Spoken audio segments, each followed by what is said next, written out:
Bueno, pues yo creo que ya podemos empezar. Eh, Buenos días a todos. Mi nombre es Sebastián Burgos. El día de hoy vamos a hablar sobre un tema sobre un concepto que ha estado surgiendo a lo largo de los meses, que pues realmente no es algo muy nuevo que digamos, pero sí ha ido resurgiendo, por así decirlo. Ha renacido en estos últimos meses con todo el tema, todo el auge de la inteligencia artificial y cómo se está moviendo todo esto de una manera tan rápida, ¿cierto? Este tema pues se llama Spec Driven Development, que para los que no hayan escuchado de él, es- les doy un resumen. Básicamente es, por así decirlo, una forma de combatir una práctica llamada vibe coding, que ya vamos a ver un poquito de ella, que ya muchos conocerán. Entonces, bueno, básicamente vamos a ver estos temitas de aquí. Primero vamos a ver como un origen y una historia de cómo fue que nació este concepto y cuáles son los precursores de él. Luego vamos a hablar un poquito sobre cómo ha ido evolucionando este paradigma con todo el tema de los agentes de inteligencia artificial, cómo ha resurgido en sí el término y este paradigma en los últimos años. Vamos a ver cuáles son los conceptos principales de este enfoque, tanto de sus fases principales como cuándo tiene sentido usarlo y cuándo no. Y pues finalmente vamos a ver dos herramientas que nos sirven para llevar a cabo este paradigma y listo. Entonces vamos a ver cómo funcionan esas dos herramientas en un par de videitos sencillos y bueno, listo, vamos a empezar entonces. Vamos a empezar hablando un poquito sobre, sobre el origen e historia, ¿sí? Porque es importante conocer de dónde viene este concepto. Entonces, todo comienza con este término o esa práctica llamada vibe coding, ¿sí? Que nació, bueno, que significa codear y con sentimientos, por así decirlo. Esto nació no hace mucho, realmente esta práctica pues nació ahorita como en el 2025 o se acuñó en el 2025 por un señor llamado André Carpati. Y básicamente, pues esta práctica consiste en dar instrucciones rápidas a una inteligencia artificial para que pues esta genere el código y se vaya corrigiendo a punta de prueba y error, ¿sí? Creo que ya aquí la mayoría lo sabe, ¿sí? Pero pues lo que pasa es que esto llega a ser un poco caótico, ¿sí?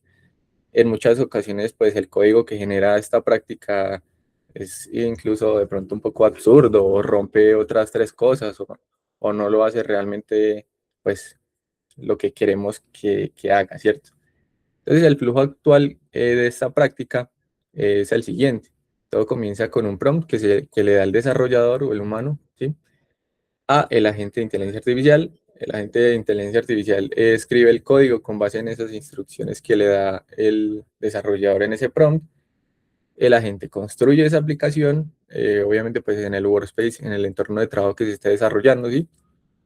Y nosotros como desarrolladores lo que hacemos es revisar si ese código está bien y pues revisar si está listo para entrega. Si está listo para entrega, entonces pues ya, bien. Pero si no, se itera nuevamente, se le manda un prompt, la gente vuelve a escribir el código y así sucesivamente.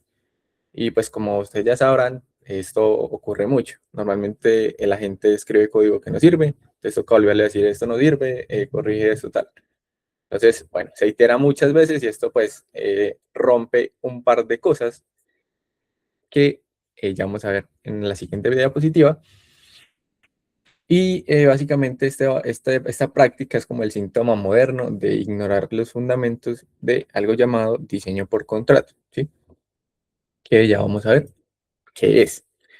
Básicamente el diseño por contrato es un concepto que introdujo este señor de Bertrand Meyer, el cual pues es el creador de un lenguaje de programación que se llama Eiffel, que pues, no es muy conocido, pero pues es, es un lenguaje de programación. Entonces, este concepto se basa como en una analogía de un contrato legal entre un proveedor y un cliente de un servicio. Básicamente, las condiciones de ese contrato que se pacte son como afirmaciones que se deberían poder comprobar cuando se ejecute ese servicio, ¿sí? Nosotros, pues al especificar las expectativas y las garantías de un componente o una función, pues el comportamiento del código que vayamos a desarrollar o que estemos desarrollando, pues se va a volver más claro, ¿cierto? Entonces, esto nos lleva a que el código pues, sea más legible, sea más mantenible, y etcétera, ¿cierto? Entonces hay tres tipos de afirmaciones que nos hablan en este diseño por contratos. La primera son las condiciones previas. La- Básicamente las condiciones previas especifican las condiciones que el cliente debe garantizar antes de que se llame a ese servicio. Por ejemplo, si se va a llamar a retirar dinero de una cuenta, pues hay que asegurarse de que el monto sea mayor que cero y que se tenga suficiente saldo. Si no se cumple esa condición, entonces el método no tiene por qué funcionar bien, ¿cierto? La segunda vendría siendo las condiciones posteriores. Entonces, las condiciones posteriores definen lo que el proveedor garantiza o se cumple o se obliga al cliente a cumplir, ¿sí? Por ejemplo, si todo se hizo bien, si todo ocurrió bien, entonces te garantizo que el saldo pues se va a reducir exactamente en el monto que se pidió retirar, ¿sí? Pues obviamente no más ni menos. Y la tercera serían las condiciones invariantes, ¿sí? Que básicamente estas se mantienen constantes siempre y pues estas lo que hacen es definir el estado en todo el servicio. Entonces, por ejemplo, una condición invariante podría ser que independientemente del método que se llame o cuándo se llame, pues el saldo de la cuenta nunca debería ser negativo, ¿cierto? Porque pues ahí se pierde como esa condición. Y pues la idea es que ese estado se mantenga siempre, siempre constante. Y bueno, ustedes dirán, bueno, ¿para qué estamos viendo esto, un término tan viejo allá en 1986? Pues resulta que pues, este término es precisamente un concepto que resucita y se vuelve muy importante en el término que estamos viendo, que es Spec Driven Development. Y precisamente ahora en la era de los agentes de inteligencia artificial, porque pues básicamente resuelve junto con otros términos que ya vamos a ver, ese defecto que tienen los LLM, que es básicamente su naturaleza, que es muy probabilística, que pues es nada determinística, ¿sí? Entonces, gracias a este diseño por contrato, nos permite pues, combatir las alucinaciones, habilitar la autocorrección autónoma, resolver el problema de que se le llena el contexto a la gente y pues transformar este tema del prompting en ingeniería real, ¿cierto? Pero bueno, entonces si un contrato define qué es lo que debe pasar, ¿qué pasa si se logra que la máquina lea ese contrato y lo verifique de manera automática? ¿Sí? Entonces ya vamos a ver estos dos conceptos que pues, son adicionales para dar paso a a la metodología nueva, esta del diseño dirigido por especificaciones. El primero es TDD, que de pronto ya algunos los conocen también, que es el desarrollo dirigido por pruebas, el cual pues introduce un cambio de paradigma mental en el cual las pruebas se escriben antes que el código, ¿sí? Entonces, las pruebas ahí vendrían siendo la especificación técnica. Si la prueba pasa, entonces la unidad cumple con su diseño. Y si no, pues entonces no cumple. Esto pues pues actúa como una validación completa de que el sistema hace realmente lo que el desarrollador quería que hiciera. Y se cumple como un ciclo, aquí lo vemos rojo, verde, refactor o rojo, verde, azul, en el que pues el ciclo comienza con una solicitud de un feature o un cambio en una reunión, una discusión, y uno no se va directamente a desarrollar, sino que se escriben primero unas pruebas que se deberían pasar esa feature y pues por lógica la prueba inicialmente va a fallar, ¿cierto? Ya que no hay código que pase esa prueba. Entonces el siguiente paso sería escribir el código y todas las pruebas ahí pues ya deberían de pasar. Luego de que ya se escriben todo el código, la idea es refactorizar ese código que se escribió, que no estaba sin ninguna estructura. Ya la idea es pues, implementar código limpio, arquitecturas, patrones, etcétera. Y la idea es que se itere nuevamente sobre las pruebas que se vayan realizando cada vez que se implemente una nueva feature, ¿sí? El segundo concepto vendría siendo BDD o desarrollo dirigido por comportamientos, ¿sí?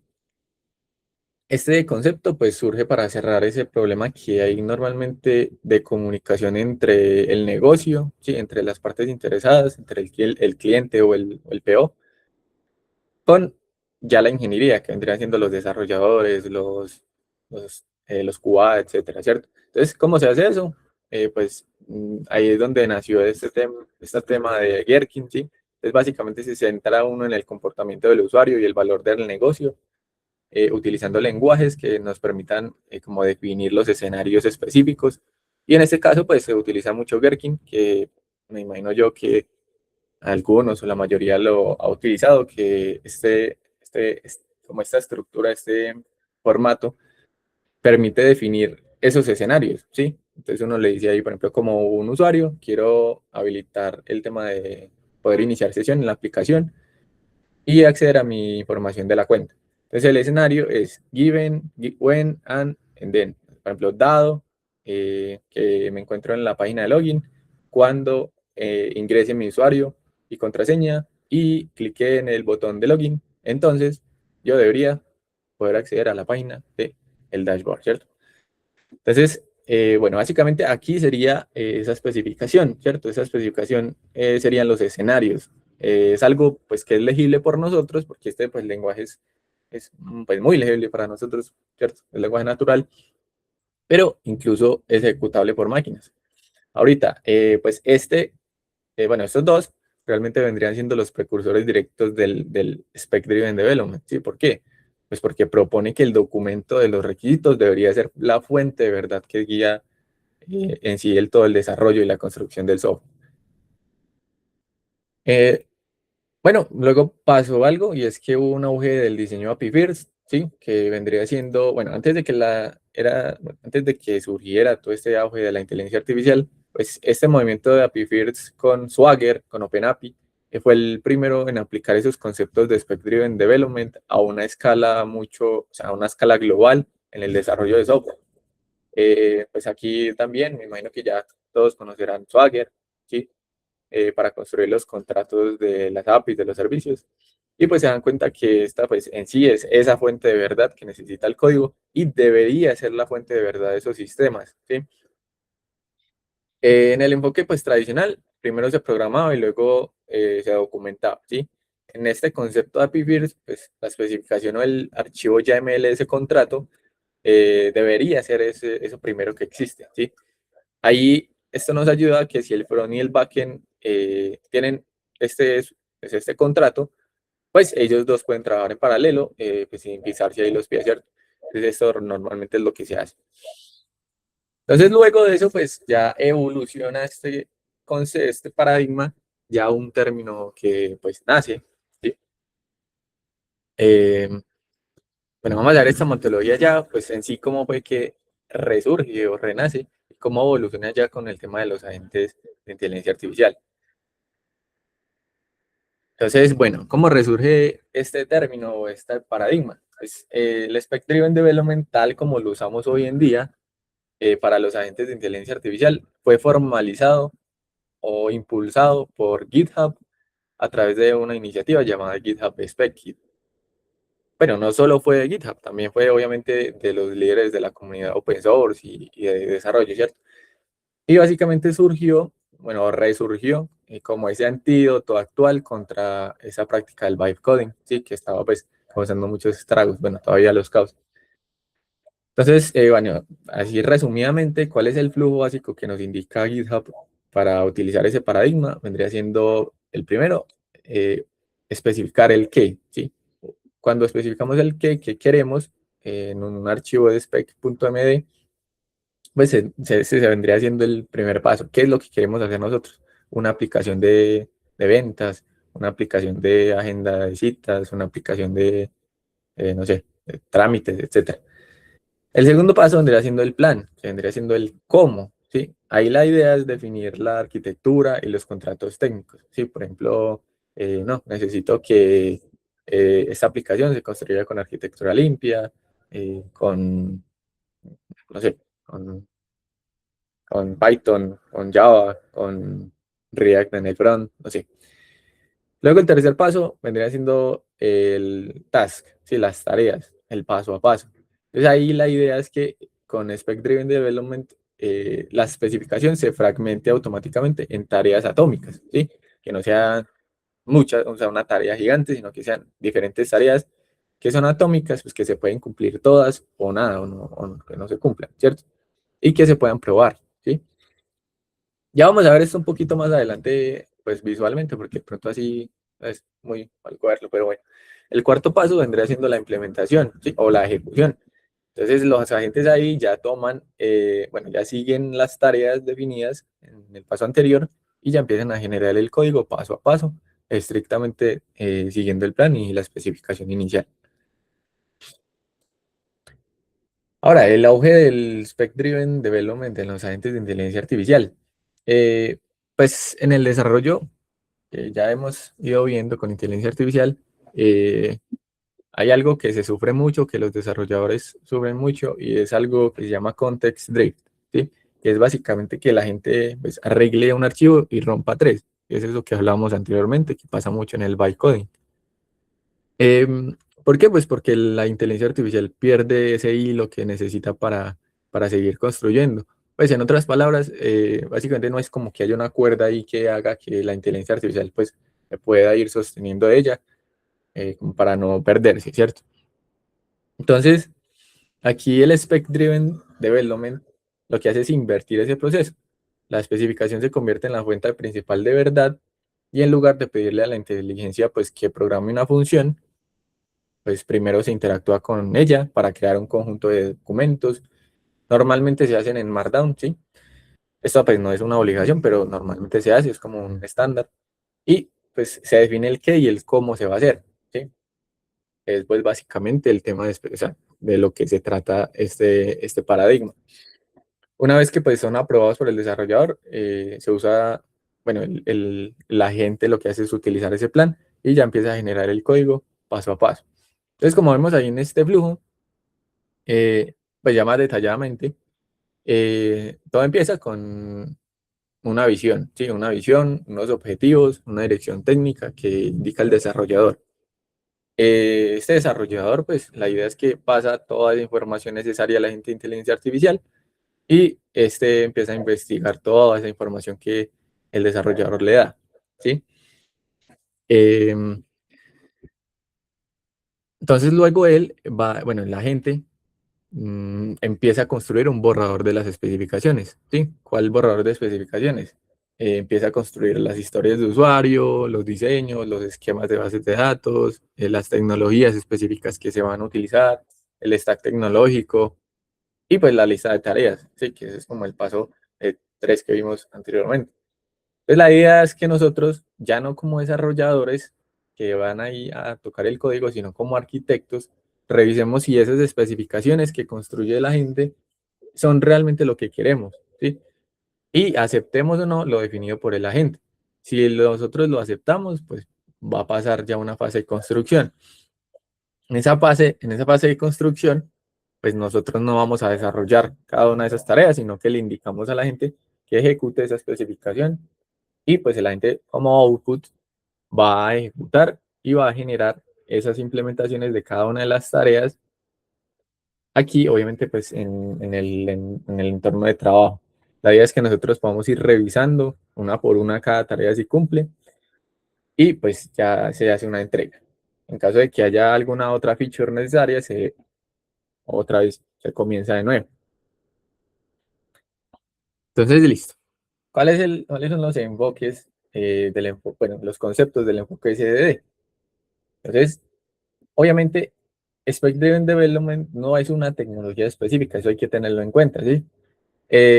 Lo que es SDD es un paradigma, una metodología. Entonces, lo que hace realmente que funcione no es el nombre de los archivos o cómo los nombremos o sí, o sea, o las fases que utilicemos. Bueno, realmente eso sí hace parte, pero básicamente no son como los comandos ni son el sentido, ¿sí? Realmente lo que hace que funcione es la jerarquía y el orden que se llegue, o sea, que se vaya. Que la idea es que la información fluya del negocio al código sin saltarse pasos importantes, ¿sí? O sea, no es obligatorio usar una tecnología para usar SDD, ¿sí? No es necesario usar, por ejemplo, GitHub SpecKit o Kiro para lograrlo, ¿sí? Nosotros podríamos, por ejemplo, construir nosotros mismos una implementación propia de Spec Driven Development y podríamos usarla. Ahorita, obviamente, pues nadie quiere reinventar la rueda hoy en día, ¿cierto? Entonces, normalmente utilizamos ya las tecnologías o estas herramientas que ya se han construido y se han probado y pues funcionan bien, ¿cierto? En sí, hay fases que sí pues, se estandarizan normalmente en este concepto, en este paradigma, ¿cierto? Que es la fase uno como ya vimos, es la fase de especificación del qué. Aquí pues, la idea es definir las historias de usuario, los criterios de aceptación. Y pues aquí hay que tener en cuenta que si no existe en la especificación, no debería existir en el código, ¿sí? ¿Esto para qué? Para evitar un problema, que es cuando un proyecto pues empieza a sumar requisitos y cambios y funcionalidades ahí sin control ni plan. Luego la fase 2 que vendría siendo pues la planificación o el plan que ya vimos, que es definir el cómo se va a hacer. Entonces ahí se definen los conceptos técnicos como el stack tecnológico, la arquitectura deseada, los patrones de diseño, los diagramas, los contratos, cómo debería responder cada endpoint, los esquemas de bases de datos, las estructuras de respuesta, bueno, todo, ¿cierto? Aquí la idea es definir todo lo técnico. Y la idea pues es cubrir todos los problemas o todos los conflictos antes de ir allá, o sea, ya antes de llegar al desarrollo, ¿sí? La fase final pues vendría siendo el desglose, ¿sí? O la implementación, el paso a paso, que pues sería la ruta que deben seguir el agente junto pues obviamente con la revisión humana para definir las tareas atómicas y secuenciales, ¿sí? Una por una. Se debe hacer una tarea a la vez y la idea es definir como una memoria a corto plazo que la inteligencia artificial como que pueda seguir, ¿sí? Y pues pueda tener en cuenta de qué hizo y qué le falta, ¿sí? Entonces, ¿qué es lo que estandariza Spec Driven? Realmente, lo primero es la unidireccionalidad, ¿sí? Que los cambios fluyen de arriba a abajo. Si se cambia una tarea en pues, la parte del desglose, del paso a paso, que contradice el spec, pues ahí ya tenemos un problema, ya se rompe el paradigma. La segunda sería la trazabilidad, ¿sí? Que se debe poder rastrear qué es lo que hace una línea de código desde sí, el código hacia la tarea, luego de la tarea hacia el plan y del plan hacia el negocio, ¿sí?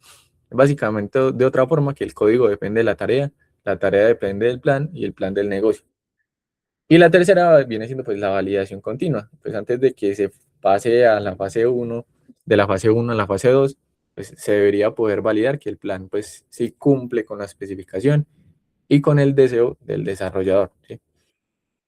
Entonces, aquí vendríamos a preguntarnos cuándo este paradigma tiene sentido y cuándo no, ¿sí? Entonces, ahí dicen, pues un sabio dijo, no mates moscas a cañonazos, pero pues la idea tampoco es construir rascacielos con un boceto en una servilleta, ¿cierto? Entonces, ¿cuándo sí utilizarlo? ¿Sí? Entonces, ahí la idea es tener en cuenta, se van a utilizar sistemas con agentes de inteligencia artificial, o sea, cuando el equipo utiliza agentes, Copilot, Cloudy o agentes, normalmente sí, ¿sí? Se necesita. La idea es utilizarlo y no hacer bytecoding, ¿sí? También hay que tener en cuenta, ¿es un proyecto de alta complejidad o es un proyecto crítico?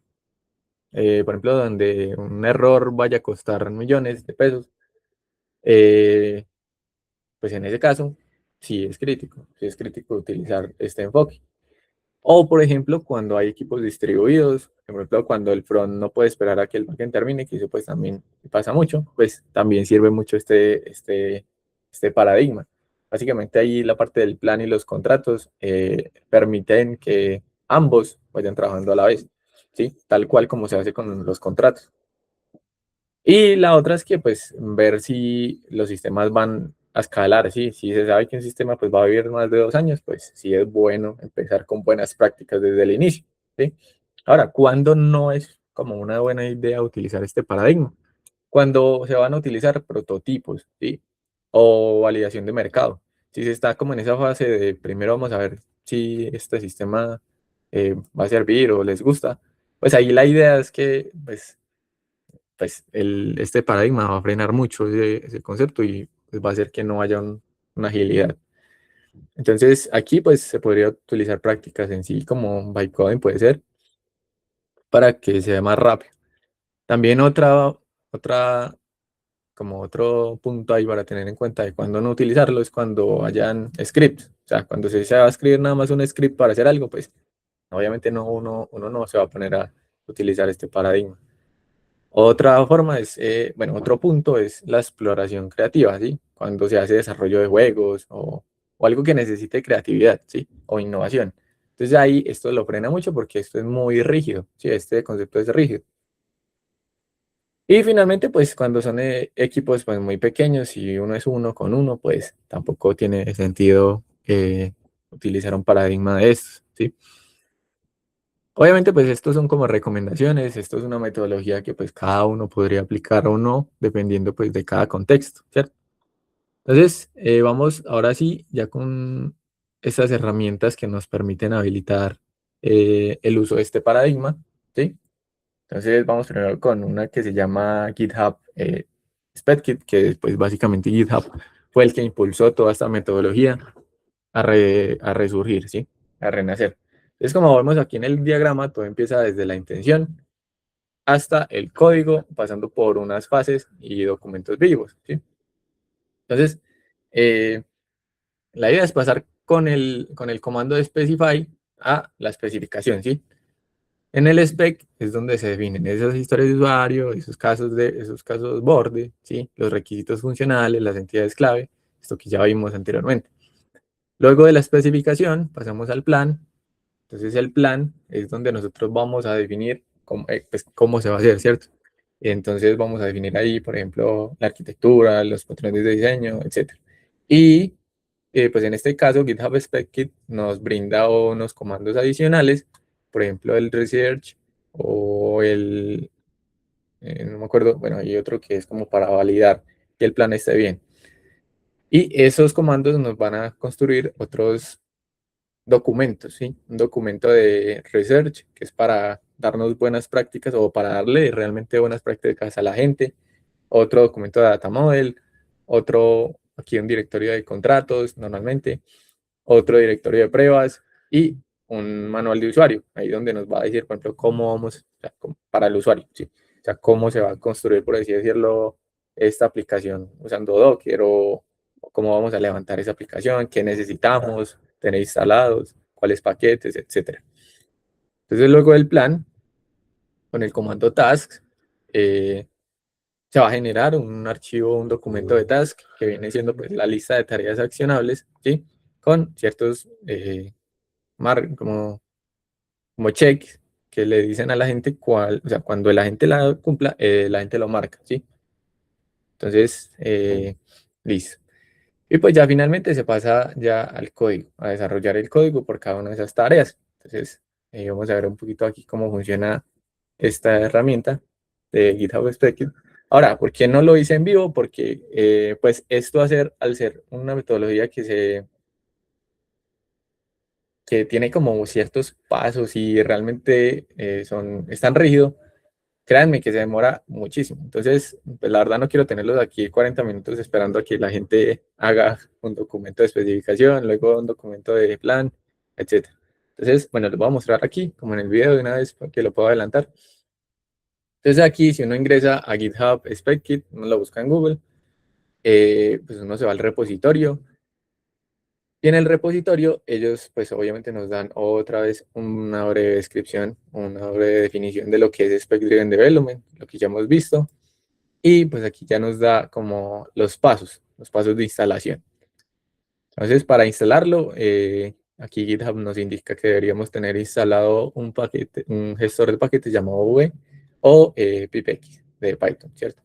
Si estamos en Windows, pues deberíamos instalar ese gestor de paquetes con este archivo, con este comando de acá, PowerShell. Bueno, uno lo busca instalar V en Windows y ya aparece esta guía, ¿sí? Y ya en Linux, pues es más fácil, ¿sí? Nada más es, si uno no lo tiene, hacer apt install y ya. Y esto pues cuando hacemos la instalación de esta herramienta, ya nos habilita los comandos. Comandos, por ejemplo, el de versión o el de specify. Entonces, bueno, aquí vamos a hacer la instalación del SpecKit con el V en el entorno de trabajo. Pues aquí se utiliza Visual, pero pues ustedes pueden utilizar cualquiera o el propio terminal, no hay problema. Y bueno, vamos a adelantar esto porque se demora un rato. Cuando se termina de instalar, ya dice, bueno, instalado un ejecutable, ¿sí? Entonces ahí ya podríamos utilizar el specify, ¿sí? Entonces ahí, cuando utilizamos ese comando, ya nos aparece, pues, que lo tenemos instalado con la versión tal. Y ahí ya podríamos empezar con los comandos. Entonces, para uno inicializar un proyecto utilizando este paradigma, vamos a utilizar el specify init, ¿sí? Le vamos a dar el nombre y le vamos a decir si va a integrarse con Copilot o en caso de que se utilice, por ejemplo, otro, por ejemplo, Cloudy, se le dice aquí Cloudy, ¿sí?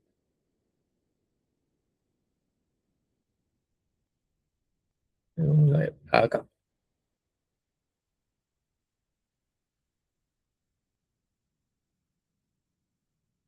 Entonces ahí él nos va a preguntar, bueno, ¿se va a utilizar Shell Script o PowerShell? Entonces yo en este caso, como estoy en Windows y no quiero complicarme con WSL, entonces lo hice en Windows con el PowerShell. Y ya, pues él nos da estos comandos que se pueden utilizar, los que ya les he hablado anteriormente. Ahora, este archivo de constitución bueno, sirve muchísimo porque aquí es donde se dan como ciertas convenciones o la ley estricta que se debe cumplir a lo largo de todo el sistema. Ahí se van sí, ahí la idea es como que se coloquen los estándares de calidad, eh, las versiones específicas que se necesiten utilizar, cosas que no deberían nunca como saltarse, ¿sí? Entonces él nos indica ahí qué podemos utilizar y bueno, más adelante.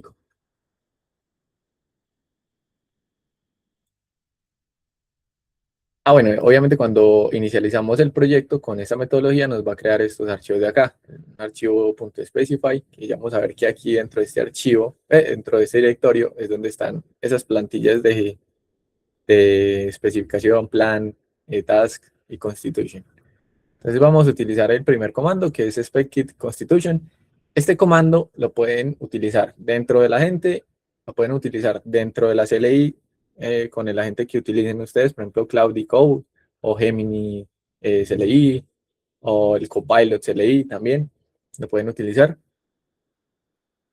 O como acá, ¿sí? Como lo estoy utilizando yo. Ahora, no le puede indicar el comando solito o ya vamos a ver también que no le puede indicar el comando y directamente cuáles son pues las instrucciones que yo le quiero dar.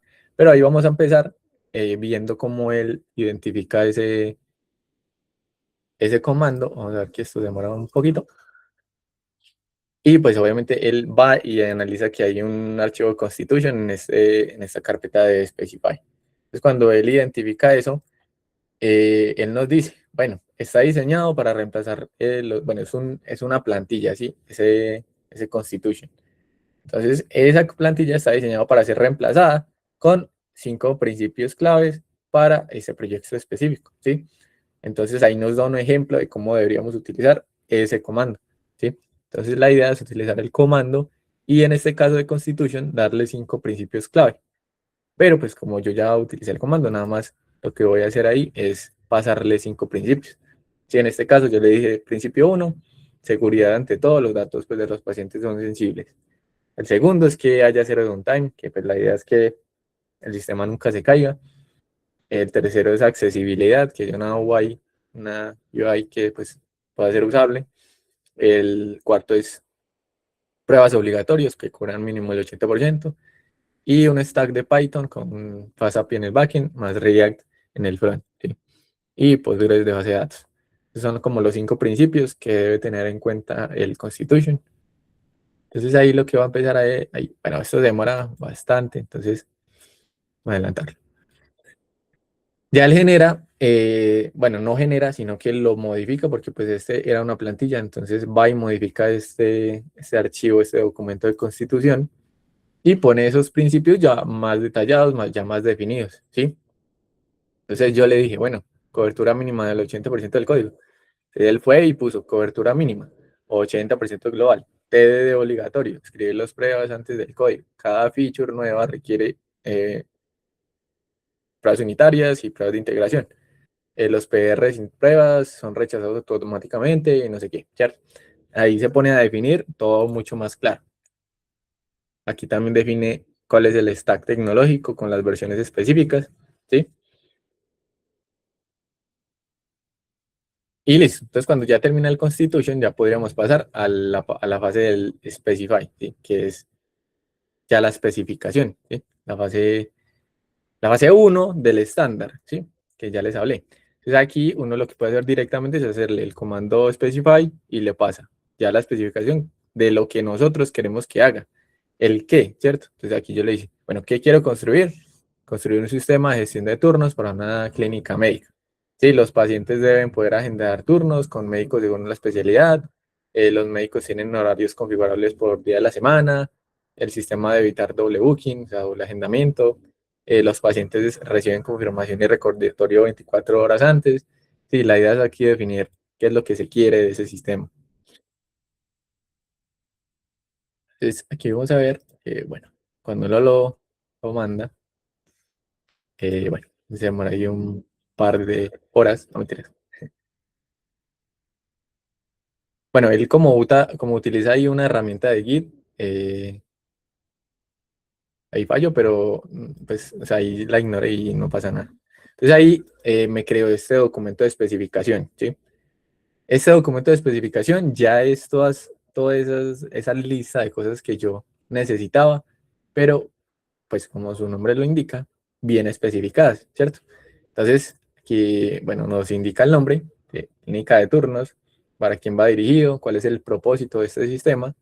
Entonces nos indica, bueno, esto va a ser un sistema de gestión integral de turnos médicos, cuáles son los objetivos. Bueno, y sigue generando resúmenes.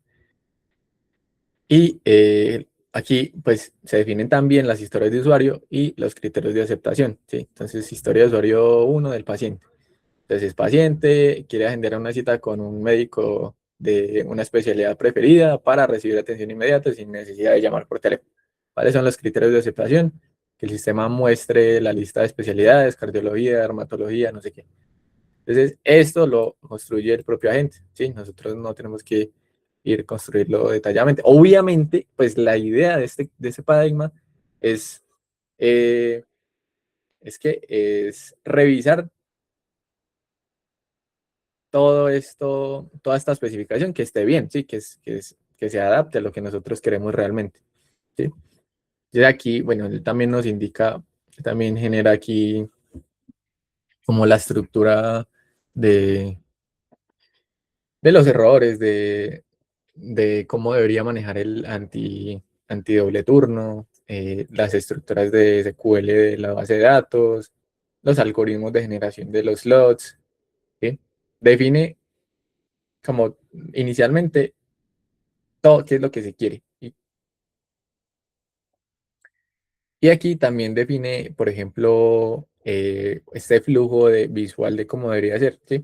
Entonces, aquí nos indica que, bueno, si un usuario o si un paciente selecciona cardiología, pues se va a seleccionar el médico, se debería de poder mostrar cuáles médicos están disponibles y luego seleccionar una fecha y luego confirmar, ¿sí? Entonces, listo. Luego, luego de pasar por la especificación, pasaríamos al plan.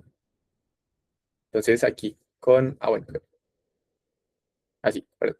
Entonces, aquí con el Clarify, lo que se hace es, bueno, verificar que sí esté correctamente esta especificación.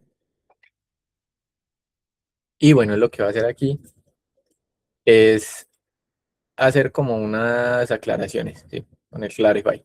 Entonces, como para confirmar ya últimamente, ¿sí? Él va a empezar a hacer un par de preguntas, ¿sí? Entonces, por ejemplo, ¿cuál es el canal de notificación obligatorio para confirmación y recordatorios?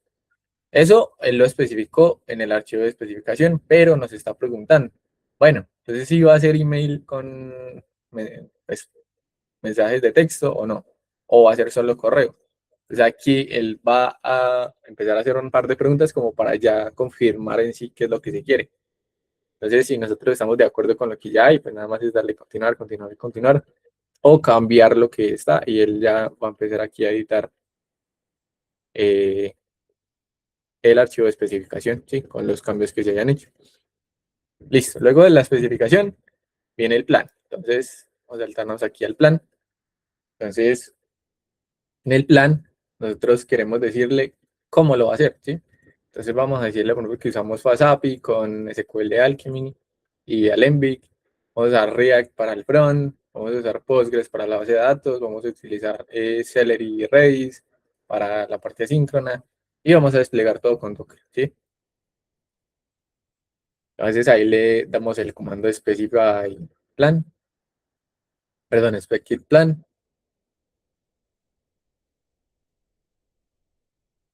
y bueno, él se demora ahí su tiempo, ahí yo lo adelanto, pero bueno. Entonces ahí él genera el plan técnico. En ese plan técnico ya detalla, vamos a ver aquí, ya detalla exactamente cuál es el plan, ¿sí?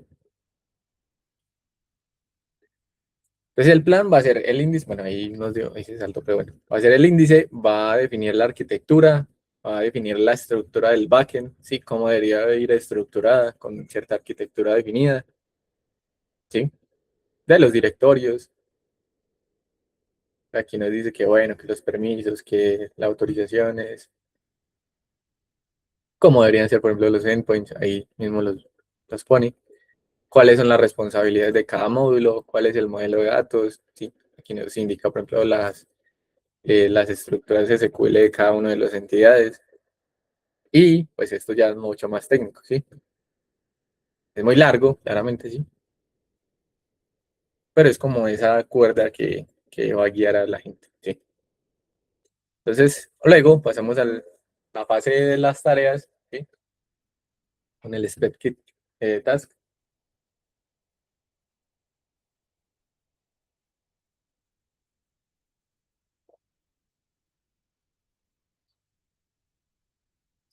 Y bueno, aquí va a generar cada una de las tareas atómicas. Entonces va a generar un nuevo documento de task, ¿sí? Y en esas tareas, pues lo que va a hacer él es separar por tareas atómicas cada una de esas, de ese plan que se tiene. Entonces, dice módulo 1, setup. Entonces son 6 tareas. Tarea 1, inicializar el repositorio de Git con la estructura base, no sé qué. Tarea 2, configurar Docker Compose con 5 servicios, backend, no sé qué. Tarea 3, diseñar, implementar esquema Postgres, no sé qué. Entonces aquí va tarea por tarea, definiendo qué es lo que se debería hacer paso a paso, ¿sí? Entonces aquí lo que hace es dividir por módulos, dividir por fases, ¿sí? Y al final da como unos checklists de qué es lo que se ha cumplido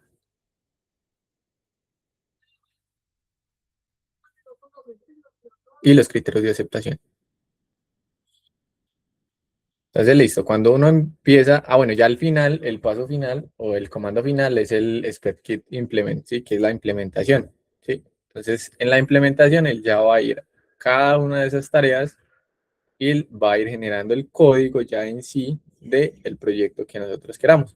Entonces, va a leer el task, va a leer la primera tarea y va a empezar con esa primera tarea. Entonces, aquí lo que él hace, pues, es definir, por ejemplo, primero los directorios, los archivos iniciales, ¿sí? Obviamente, esto está vacío inicialmente. Y pues la idea es que nosotros vayamos revisando, pues, si se está cumpliendo con lo que es. Entonces aquí, pues, obviamente se demora bastante. Puede llegar a demorarse horas, incluso. Pues, si no se les comen los tokens.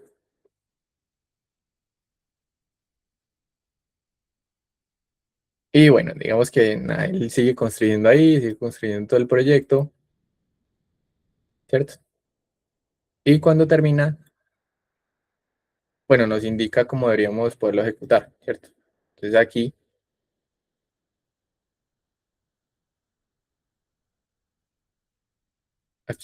pues como estamos utilizando Docker Compose, pues demora un ratito mientras va las imágenes.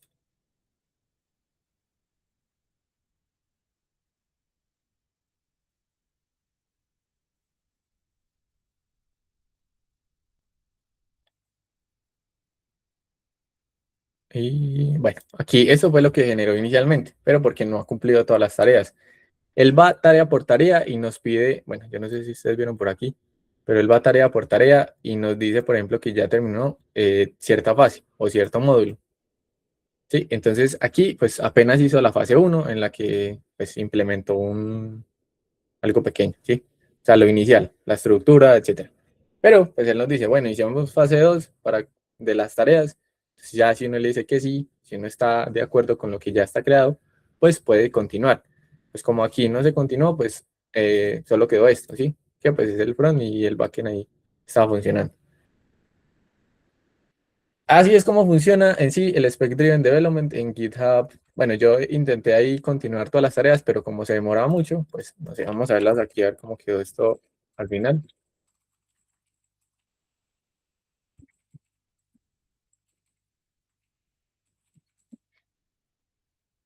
Entonces al final él construyó todo esto, ¿sí? Bueno, no al final, porque todavía faltan un poco de tareas, pero eh, pues como ustedes ven, se hace una estructura mucho más bonita, una estructura como más profesional de lo que se haría, por ejemplo, con Vibe Coding, ¿cierto? Luego acá está el front, todo esto se hizo con React, que los componentes, que los contextos, que los hooks, las páginas, los servicios, etcétera, ¿sí? Entonces, vamos acá a levantar esto.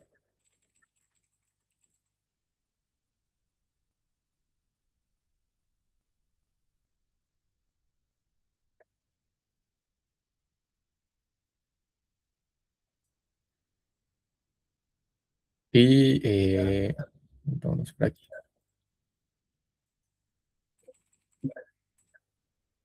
Entonces, bueno, esta es como bueno, esto no es la final, pero pues al menos tiene ya, por así decirlo, el login. Entonces, digamos que acá pues, ya tenían un usuario creado, entonces vamos a poner, eh, ¿cómo era?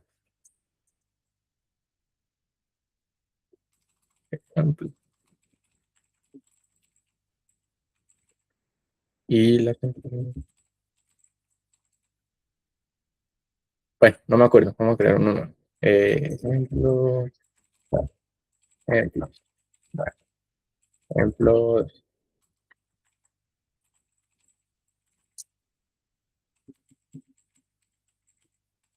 contraseña, esto tiene como unos parámetros ahí.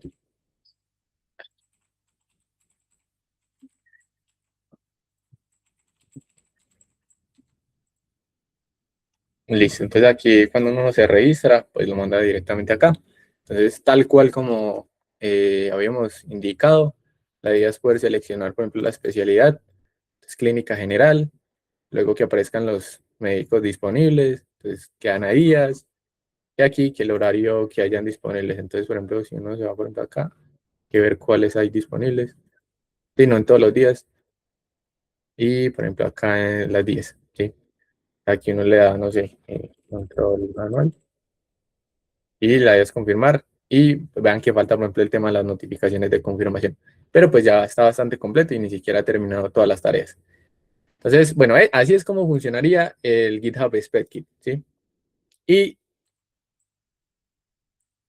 y esta herramienta de acá, que vendría siendo Kiro, ya es otra herramienta que también nos permite utilizar Spec Driven Development, pero pues Kiro es un poco más visual, ¿sí? No es tanto con comandos, sino que es más visual. Entonces, con Kiro, bueno, además de que Kiro, pues como es de Amazon, se integra muy bien con todo el tema de las, eh, de los componentes que uno tenga en la nube, sí, de AWS. Si uno tiene S2 o S3 allá en la cuenta de AWS y uno se loguea con Kiro. Bueno, Kiro también es, bueno, Kiro es un fork del Visual, ¿sí? Entonces, un fork del Visual que crearon, pues que creó AWS, ¿sí? Entonces uno lo instala acá y vamos aquí a ver rápidamente cómo funciona Kiro. Entonces, bueno, sí, básicamente lo que dice acá es que pues Kiro también se especializa en el tema de la validación de la infraestructura que hay en la nube. Entonces, pues con esto podríamos facilitar todo el tema de todos estos componentes en nube. Vamos a ver aquí cómo funciona con Kiro, que es un poco más visual. Entonces, con Kiro, él tiene dos formas.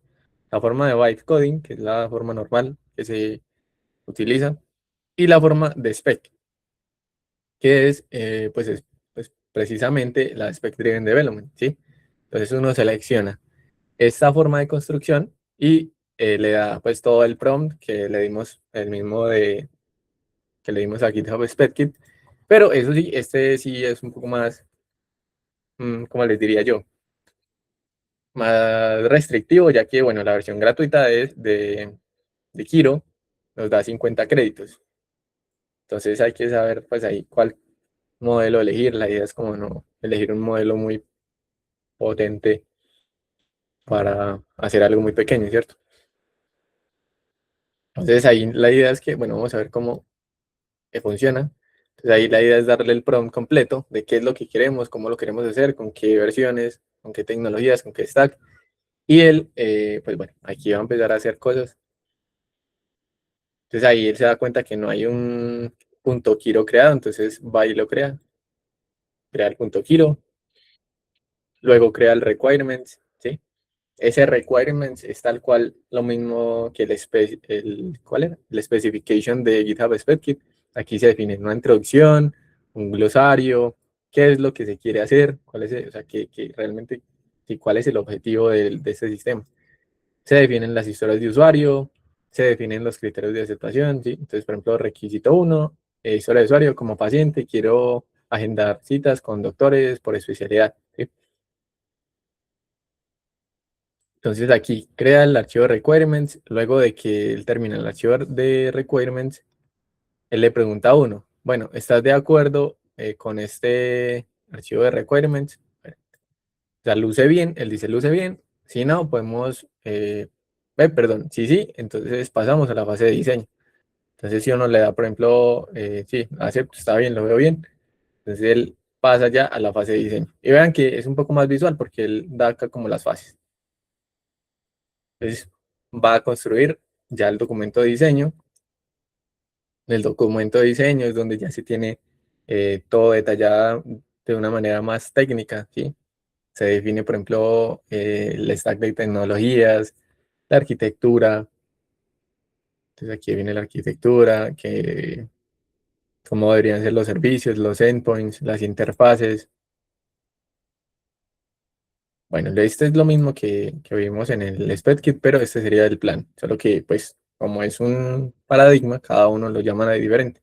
Entonces aquí el Kiro lo llama como design. Aquí también definen los esquemas de la base de datos, ¿sí? Y listo. Entonces, bueno, la última fase sería la lista de tareas, ¿sí? Entonces ya cuando uno ve que este diseño está bien, entonces ya pasaría a la lista de tareas y pues él le da la opción de mover a la implementación del plan, ¿sí? Entonces, cuando uno le da aquí, él empieza a construir un documento de tareas. Ese documento de tareas que vean que aquí es un poco más visual, un poco más bonito, ¿sí? Que aquí él lo divide como por los checklists de cada tarea y subtareas, ¿sí? Entonces aquí uno podría decirle, por ejemplo, a Kiro que ejecute solo la tarea uno, ¿sí? Entonces él va a ejecutar solo esta tarea uno. Entonces uno le da, por ejemplo, empezar tarea uno. Entonces uno le da clic acá y ya. O que corra todas las tareas. O por ejemplo, que corra primero la tarea 2, la tarea 3, etcétera. Hay ciertas tareas que son opcionales, ¿sí? Por ejemplo, estas que están acá, que uno puede marcar para que sean obligatorias. Entonces, listo. Bueno, cuando uno pues verifica que esas tareas cumplan realmente con lo que uno quiere, pues uno le dice, por ejemplo, que corra las tareas y él le pregunta a uno, hay tareas opcionales. ¿Quieres dejar todas las tareas opcionales tal cual como están o quieres que todas las tareas sean obligatorias? Entonces aquí pues ustedes verificarían qué necesitan realmente, si esas opcionales son obligatorias o no, y pues eligen en base a eso. Entonces, cuando él ya empieza a implementar cada una de esas tareas, él empieza ya a desarrollar. Obviamente esto se demora su tiempito pensando. Entonces yo le digo que empiece. Se empieza con la tarea uno, ¿sí? Entonces va a ir a leer la tarea uno y vean que es un poquito más visual porque él empieza ahí como a eh, decirle, bueno, estoy ejecutando esta tarea. Entonces, aquí él empieza a preguntar cosas. Pues uno, bueno, él también le pregunta a uno, por ejemplo, qué comandos de confianza quiere que él ejecute sin permiso, ¿sí? Sin que me pida permiso a mí. Entonces uno le puede decir que, bueno, que ejecute todos los que son, por ejemplo, de Mecadir, ahí sin permiso, ¿cierto? Se le empieza ahí a ejecutar comandos, empieza a construir ya las carpetas necesarias, que el backend, que el front. que la carpeta de Docker para el despliegue, ¿sí? Y bueno, empieza a crear cada una de las tareas.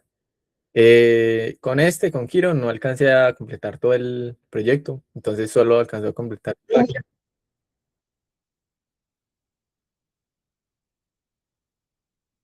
Bueno, entonces, no sé si escucharon eso o no, pero bueno. Eh, pues él empieza, bueno, él aquí en Kiro solo completó el backend, ¿sí? No alcanzó a completar el front, entonces pues ahí no es como que se los pueda mostrar, pero pues ven cómo funciona, o sea, es más visual, más bonito que por ejemplo Spedkit. Ahora, ¿se demora un poquito más? Sí. Y pues dependiendo del modelo que se utilice, obviamente la calidad del código va a ser mejor o peor, ¿sí? Pero pues nada, eso sería como cómo funciona el SpecKit y estas dos herramientas que pues ya están creadas, ya están probadas y pues funcionan, ¿cierto?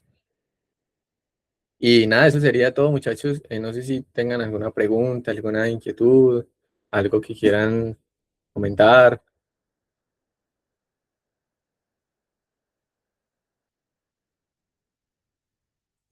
¿no? Bueno, pues nada, muchachos, entonces eso sería todo. Mil gracias por el tiempito que me regalaron. Y nada, espero que esto les